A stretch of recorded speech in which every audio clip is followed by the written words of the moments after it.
Today we are having Karl Wein with us from the the Cancer Support Community of Arizona. Yeah, And it's just Cancer Support Community Arizona. yeah, Cancer Support Community Arizona. And hi, Karl. Do you want to Hi. introduce yourself and tell us what you do at the Cancer Support Community Arizona? I'd be happy to. Well, thanks for having me, and thank you, University of Arizona Cancer Center, for inviting us and inviting me. As Desiree said, I'm Karl Wein. I'm the Manager of Facilities, Outreach, and Volunteers, M5 for short. It's a long title, it's a mouthful, we realize, so that's why I've shortened it to that little acronym. So I essentially, I manage the facilities, the outreach, and the volunteers. And, you know, if there's a little fire at the facility, not literally, but a little technical issue or glitch, or, I mean, everything from trash to a broken door lock to, you know, maybe the printer's not working. That's a piece or pieces of the facilities piece. And then as far as outreach goes, I handle all the and coordinate all the tabling events that go on throughout the valley. Make sure that we have outreach ambassadors for these tabling events to generate interest and get the word out. And then as far as volunteers, getting volunteers for the events, getting volunteers to manage our front desk, that's a big piece. Volunteers for, I'm trying to launch a Greta's Garden volunteer gardening club. One of our founders was, original founders was Greta Shipman, and she subsequently passed away from cancer. So, but we have a garden in the back of our campus. It's about a one acre campus. So, yeah, just trying to get volunteers in and really trying to keep our finger on the pulse of the cancer community. What we do, Cancer Support Community Arizona, we basically provide 100% free programming to all those impacted by cancer, no matter what age, what stage, and no matter what cancer. We essentially have 5 pillars of service. One pillar is education, where we put on lunch and learns at Banner University Medical Center, as well as different talks and symposiums throughout the valley.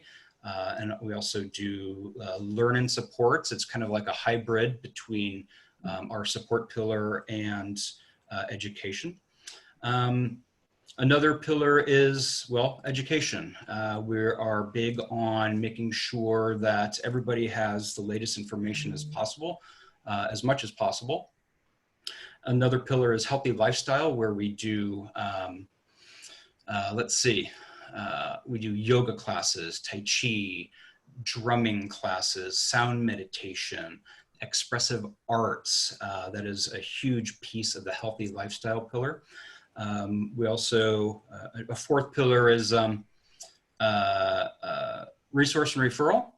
And then for resource and referral, excuse me, if somebody calls and we don't provide that particular type of service, like perhaps, you know, financial assistance or transportation to and from chemo appointments, we do our darndest to find the organizations and folks who do. And then lastly, the last pillar is social connections. We are a very social nonprofit. We put on free community events, usually at our campus, mostly at our campus. For instance, due to COVID-19, we were going to have our teen prom on March 21st, and as well as the first ever Cancer Resources Fair on March 21st as well. But obviously we can't. So both of those events were free and are free, will be free when we put them on again. But also Day of Hope, that's a community event that was back on February 29th. And another free event is A Night of Light. That's basically our holiday celebration. So those 5 pillars of service basically round out what Cancer Support Community Arizona does. Awesome. So can you talk about how someone can become a volunteer at the Cancer Support Services? Oh, absolutely. Every month, again, unfortunately, I'm probably going to be touching on how COVID-19 has affected us throughout the hour. Essentially, get a hold of me, and I put on volunteer orientations every month. Did not do one for April for obvious reasons, unfortunately. But all volunteers fill out an application, go through a volunteer orientation, and then, of course, we do our due diligence. We do a cursory background check of virtually everybody. And I like to say, if there's something that would prevent you from being employed, it would probably prevent you from being a volunteer. And reason for that is, we have we have children around. Some of our programs are, geared towards teens and kids. But get a hold of me, my email address, or just contact Cancer Support Community Arizona, and we essentially go from there. Great. You talked a little bit about the COVID-19 pandemic. So how is the cancer support community dealing with those sorts of circumstances right now?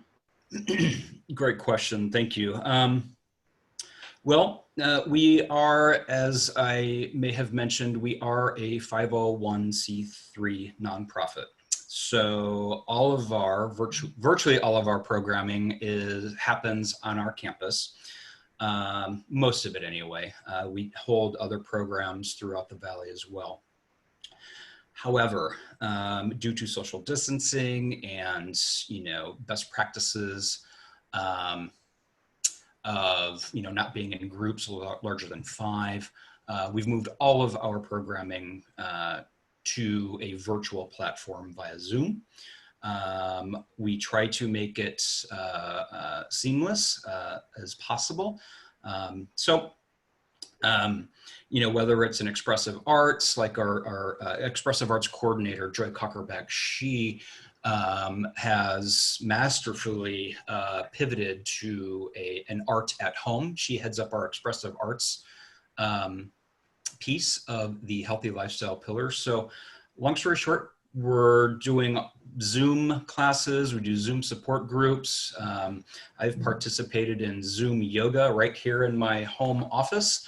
And it seems to be working out really well.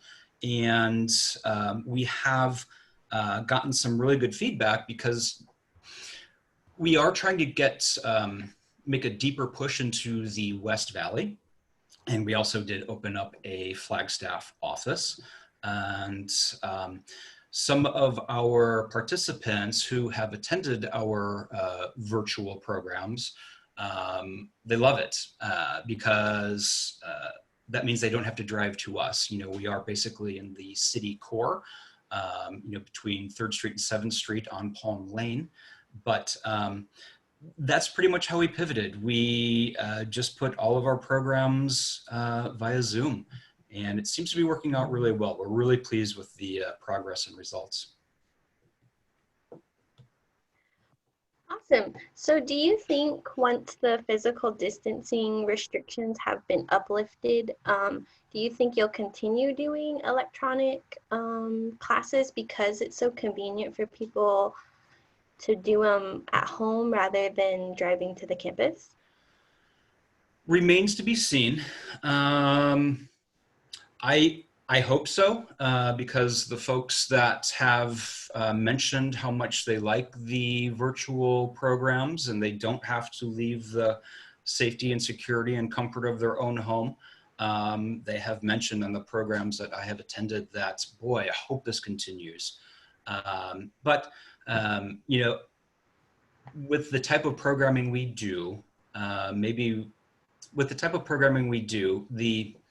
being in the same room, there's that energy that, people just kind of feed off of, which is a good thing. But I can't, as much as I'd like to, I can't say for sure right now. We are going to have to, when this pandemic goes away, we're gonna go through a self-evaluation and re-examine, what worked, what didn't, and just go from there. So Great. So how can people who are interested in the classes programming, who may be new cancer survivors, access those types of classes and programming that are available through your organization? We, one of the programs, really the starting point for Cancer Support Community Arizona, is called a Newcomer Orientation. And we have moved that to an online virtual platform. Excuse me. And that is really the starting point. You go through Newcomer Orientation, and our program staff just does an amazing job of going through all of our pillars of service, and really does a deep dive into the different attendees. It's a bit of a group setting. There's been as many as 15 people in a Newcomer Orientation, down to maybe 5. But long story short, Newcomer Orientation is the start.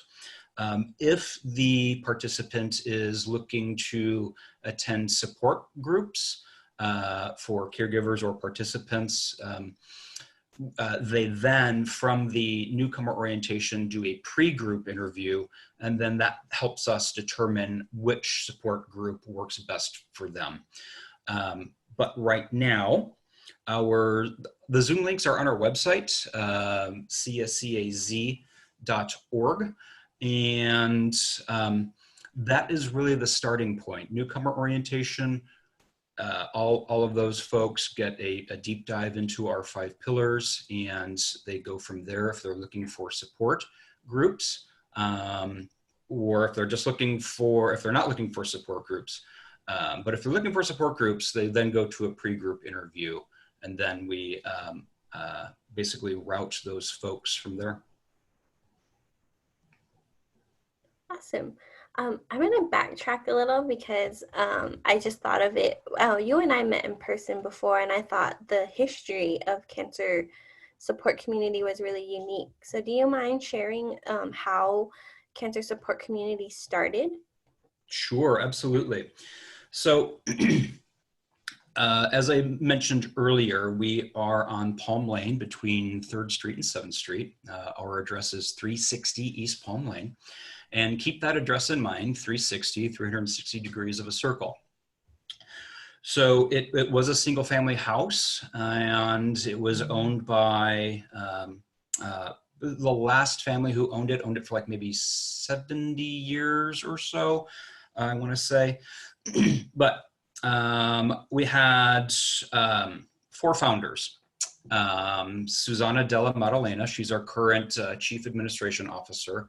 Diane Walker, Greta Shipman, and then Gene Sampson, I believe the 4th founder's name is. And the organization as a whole, we have 40 chapters nationwide. I'm going to go do a little bit of a broad scope first, and I'll get into our chapter. We have 40 chapters nationwide, and Cancer Support Community was started by a Dr. Harold Benjamin in 1982 in Santa Monica, California. His wife was diagnosed with cancer, but at the time of the diagnosis, or perhaps before the diagnosis, Dr. Benjamin was a real estate attorney. His wife Harriet gets the diagnosis. They, go through treatment, but they're also looking for different types of support. And I want to say support that is basically 360 degrees of a circle, all encompassing, right?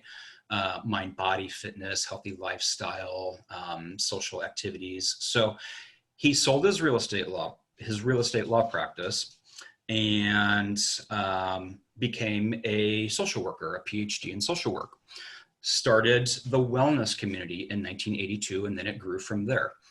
And then in 1986, we all, well, most of us probably know who Gilda Radner is, one of the founding members of Saturday Night Live. She was diagnosed with cancer in 1986, wound up passing away in 1989. But at the time, we have the wellness community on the west part of the country. We have Gilda's Club pretty much in the eastern part of the country. Those two entities wound up merging in 2009. In 1998, coming back to Cancer Support Community Arizona, in 1988 started out as the Wellness Community of Arizona, founded by those four founders, Sue, Diane, Greta, and Jan. They started the Wellness Community Arizona in 1998. And then shortly before our grand opening in March of 1999, Greta Shipman wound up passing away, like weeks before our grand opening. But long story short, we have been growing and thriving ever since then. And it wasn't until 2013 is when Cancer Support Community Arizona changed to that name from Wellness Community Arizona. Awesome. Thank you for sharing the history. You're welcome. Moving on to a different question. I wanted to ask sorry. It's okay.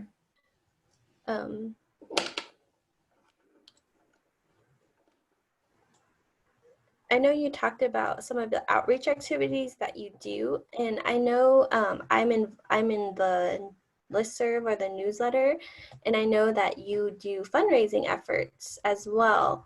Can you talk a little bit about those types of activities that you do and how they contribute to the sustainability of the cancer support community? Sure. Our premier publication is called Cancer 360. And it's essentially a program calendar, but we renamed it late last year to Cancer 360. And unfortunately, due to COVID-19, we have pushed out the Cancer 360 electronically via PDF. We're trying to get the PDFs out to all of our healthcare partners all across the valley and all the different offices that we normally deliver them physically. So getting them delivered physically really is a big piece. In different locations have different needs. For instance, Banner Boswell up in Sun City, they like to get about 100 of calendars. Some of the smaller locations, like Parsons Health Center, for instance, on 3rd Avenue, they only need like 15 or so. So we're always looking to expand our reach and always adding locations for the delivery of Cancer 360, but also some of our major fundraisers, Trivia Night, Porch Party, and Trivia Night and Porch Party, they take place on our campus. We love showing off that house. We love showing off the campus. Honestly, it's a magical place. And we really feel that holding our fundraisers on our campus really helps tell our story. So yeah, I mean, our campus is really our, it sells the story so well. Awesome. Um, I've run out of questions, so I wanted to open it up to see if there were any other questions from the audience, or Octavio, our other community health educator, is actually monitoring our social media site. So I didn't know if there was any questions there. And I do have a hand raised, so Gabriel, would you like to ask your question? I will unmute you. This morning, I did have a question because I know you also do very specialized programming with the Latino community. Could you expand a little bit about that? Yes, we have one of our staff members is specifically dedicated to the Latino community, Lisbeth Araskuranaga, and she is really got her finger on the pulse of the Latino community. We have 4 staff members who are fluent in Spanish, excuse me, and our efforts and the results that Lisbeth has achieved have been above and beyond our wildest dreams. And unfortunately, especially with this COVID-19, we have found, and according to Lisbeth, that and it's horrible to say, the Latino community has been hit especially hard by the pandemic. So we are, because of that, we are really ramping up our efforts and doing everything we possibly can. I know that Lisbeth has also put together I want to say the first ever Latino cultural celebration. And I want to say it was late last year. Forgive me, it might have been October, November. We had about maybe 75 to 100 attendees, which we were thrilled with. For our first time events, we were happily surprised. Thank you, Karl. You're welcome. I had a question come through. So you talked a little bit about how you have expanded into northern Arizona and how you, through these unfortunate events, you've actually reached out to I believe it's the west side of town. Are there any plans to extend or grow into the southern part of the state, maybe Pima County? Not at the moment. Our efforts right now are primarily focused on Flagstaff and the West Valley. Right now we have a full-time person up in Flagstaff and a part-time person up in Flagstaff, Dr. Sandy Perez. She's our VP of Northern Arizona. And then Michelle Little, our volunteer coordinator. We are in a brick and mortar location, and it was just launched, or we just got into that brick and mortar location just a couple months ago. So unfortunately, not yet, as much as we'd like to, budget constraints, and our budget constraints are really holding us back from getting into the southern part of the state. But the southern, believe me, it's in our mind. It's always on our radar. When it comes to cancer care and cancer support, certainly as University of Arizona Cancer Center knows all too well, just like we do. The reach can't be far enough. So, but we're working on it. Awesome. I know Dr. Sandy Perez, and don't you have a campus also at Tuba City who just opened their first cancer center on the Navajo Nation? I'm going to say no. I don't believe that's us. We might have a contact there. I want to say our Flagstaff location is 914 North San Francisco in Flagstaff. But as far as the Tuba City location, I'm unaware. Okay. Yeah. Are there any other questions from the audience?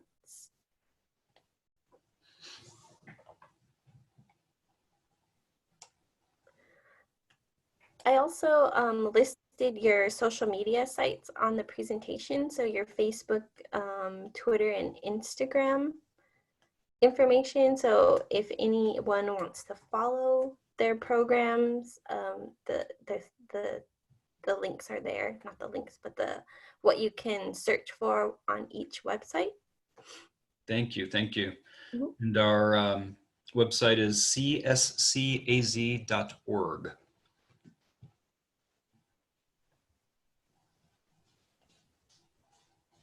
Great.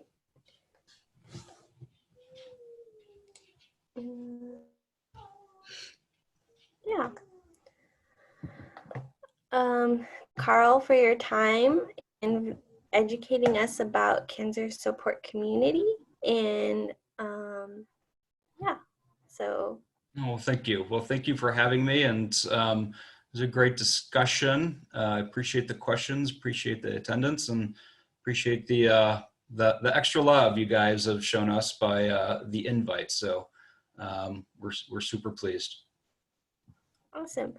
And we have some upcoming webinars coming up. We have one tomorrow, and Dr. Pavani Chilasani will be talking about breast cancer research, and that will start at 11 a.m. Arizona time. And then next week, we will also be interviewing Santos, who's a cancer survivor, and Kellen Poling Yumpua, who works for the Native Americans for Community Action in Flagstaff. So thank you again, Karl. We really appreciate you taking the time to talk to us. I listed your email here to if anyone had any questions after this, they could contact you, I hope. Fabulous. Yes. And Fabulous. so, Thank you. great. Now I'll share the webinar series far and wide on Facebook. Absolutely. You guys are great friends and partners. We really appreciate your attention. Thank you. Thank you for that. And then we also have our social media sites, the Arizona Cancer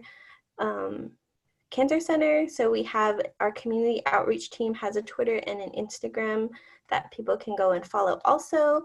And you can use the hashtag CancerFreeArizona. So thank you everyone for joining us today. And if there's no other questions, we will end here. Fabulous. Thanks everybody. Thank Have a good you. day. Take care. You too. Bye-bye.